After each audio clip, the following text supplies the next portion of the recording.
واقعہ کربلا، جسے واقعہ عاشورہ بھی کہا جاتا ہے، اسلامی تاریخ کا ایک دل سوز اور عظیم واقعہ ہے جو 10 محرم الحرام 61 ہجری مطابق 10 اکتوبر 680 عیسوی کو کربلا کے میدان میں پیش آیا۔ یہ واقعہ حضرت امام حسین علیہ السلام، جو نواسے رسول اللہ صلی اللہ علیہ وآلہ وسلم، اور حضرت علی کرم اللہ وجہہ اور حضرت فاطمہ سلام اللہ علیہا کے بیٹے تھے، اور یزید بن معاویہ کے درمیان پیش آیا۔ آپ تمام دیکھنے اور سننے والوں کو السلام علیکم۔ ناظرین، حضرت معاویہ کی وفات کے بعد ان کا بیٹا یزید خلیفہ بن گیا۔ یزید کی خلافت کو بہت سے صحابہ کرام اور تابعین نے ناپسند کیا، کیونکہ اس کی طرز حکومت اور کردار اسلامی تعلیمات کے مطابق نہیں تھا۔ امام حسین نے یزید کی بیعت سے انکار کر دیا، کیونکہ وہ حق کو صداقت اور عدل و انصاف کے عالم بردار تھے۔ کوفہ کے لوگوں نے امام حسین علیہ السلام کو خط لکھ کر دعوت دی کہ وہ کوفہ آئیں اور ان کی بیعت کریں۔ انہوں نے یقین دہانی کروائی کہ وہ امام کے ساتھ ہے۔ امام حسین علیہ السلام نے اپنے چچا زاد بھائی مسلم بن عقیل کو کوفہ بھیجا تاکہ حالات کا جائزہ لیں۔ پہلے تو لوگوں نے مسلم بن عقیل کی بیعت کی، لیکن جب یزید نے اپنا گورنر عبید اللہ بن زیاد کوفہ بھیجا تو حالات بدل گئے۔ مسلم بن عقیل کو شہید کر دیا گیا اور کوفیوں نے امام حسین علیہ السلام کی حمایت سے ہاتھ کھینچ لیا۔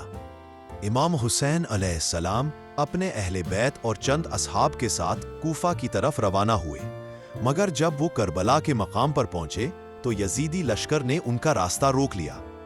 انہیں پانی سے محروم رکھا گیا اور 10 محرم کے دن، عاشورہ کے دن، جنگ مسلط کر دی گئی۔ امام حسین علیہ السلام کے ساتھ 72 افراد تھے، جن میں ان کے عزیز، بچے، جوان اور بزرگ شامل تھے۔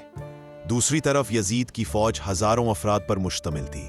کربلا کے میدان میں امام حسین علیہ السلام اور ان کے ساتھیوں نے بے مثال صبر، شجاعت اور قربانی کی مثال قائم کی۔ ایک ایک کر کے امام کے ساتھی شہید ہوتے گئے، یہاں تک کہ امام حسین علیہ السلام خود بھی بے جگری سے لڑتے ہوئے شہید ہو گئے۔ ان کا سر قلم کر کے یزید کے دربار میں بھیجا گیا۔ امام حسین علیہ السلام کی شہادت کے بعد خواتین اور بچوں کو قید کر لیا گیا۔ ان کے ساتھ حضرت امام زین العابدین علیہ السلام بھی قید میں تھے، جو بیماری کی حالت میں تھے، مگر انہوں نے صبر، وقار اور حق کی گواہی کا دامن نہ چھوڑا۔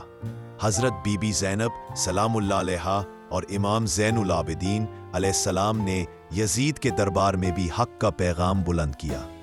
اہل بیت کے اسیران کو پہلے کوفہ لے جایا گیا، پھر وہاں سے شام، دمشق۔ جب اسیران اہل بیت یزید کے دربار میں پہنچے تو وہ منظر انتہائی دلخراش تھا۔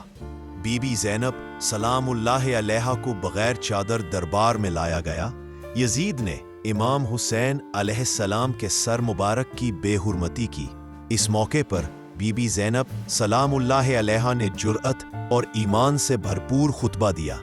اے یزید، کیا تو سمجھتا ہے کہ تو نے زمین و آسمان کی باغ اپنے ہاتھ میں لے لی ہے اور ہم کو قیدی بنا کر ذلیل کر دیا ہے؟ ہرگز نہیں، یہ اللہ کی سنت ہے۔ تو ہمارے خون سے اپنے دامن کو بچا نہ سکے گا۔ تو دیکھے گا کہ حق غالب آئے گا اور تو خسارے میں رہے گا۔ بی بی زینب سلام اللہ علیہا کا خطبہ سننے کے بعد دربار میں کئی لوگ رو پڑے۔ یزید شرمندہ ہوا، مگر منافقت سے کام لیا۔ بعد میں بی بی زینب سلام اللہ علیہا اور دیگر اسیران کو مدینہ واپس جانے کی اجازت ملی۔ بی بی زینب سلام اللہ علیہا نے دربار یزید میں ظلم کے خلاف آواز اٹھا کر اسلام کی حقانیت کو زندہ کیا۔ ان کا کردار آج بھی مظلوموں کی طاقت اور حوصلے کی سب سے بڑی مثال ہے۔ واقعہ کربلا ہمیں یہ سکھاتا ہے کہ ظلم کے خلاف کھڑے ہونا، حق کے لیے قربانی دینا اور باطل سے نہ ڈرنا ہی اصل ایمان ہے۔ امام حسین علیہ السلام کا قول ہے، اگر دین محمد صلی اللہ علیہ وسلم میرے قتل کے بغیر باقی نہیں رہ سکتا تو اے تلوارو آ جاؤ۔ کربلا رہتی دنیا تک حق، قربانی، صبر اور وفا کی علامت بن گیا ہے۔